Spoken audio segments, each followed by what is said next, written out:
While the game wasn't the pinnacle of NFL football, there were some notable performances worth highlighting. Let's dive into the positives and areas needing improvement from the game. Tua Tagovailoa, the Dolphins' starting quarterback, had a strong showing in his first preseason appearance. He completed all 5 of his passes for 51 yards and a touchdown, demonstrating sharpness and precision. Although the Commanders' defense isn't the toughest, Tua's performance was still noteworthy.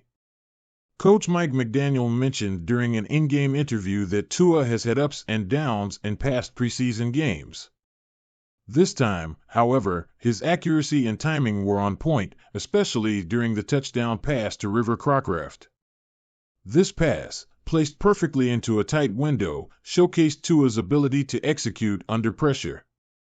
A key takeaway from Tua's performance was his connection with receivers beyond the star duo of Tyreek Hill and Jalen Waddle.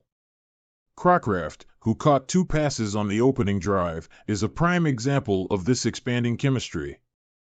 Though it's a small sample size, it's encouraging to see Tua comfortable and effective with a broader range of targets. Miami's running game struggled significantly in this matchup.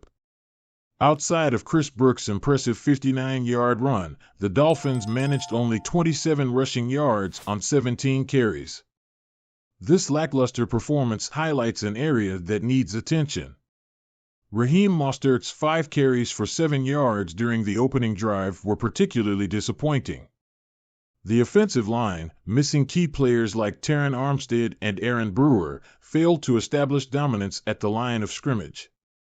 Players competing for guard positions, such as Liam Eichenberg, Lester Cotton, and Robert Jones, didn't make a strong case for themselves. The depth players on the offensive line faced similar challenges. Despite opening a massive hole for Burke's big run, consistency was lacking. With a focus on becoming a more powerful running team this offseason, Saturday's game showed that there's still work to be done in that department. Eric Ezukanma made a compelling case for his place on the Dolphins roster with a standout performance against the Commanders.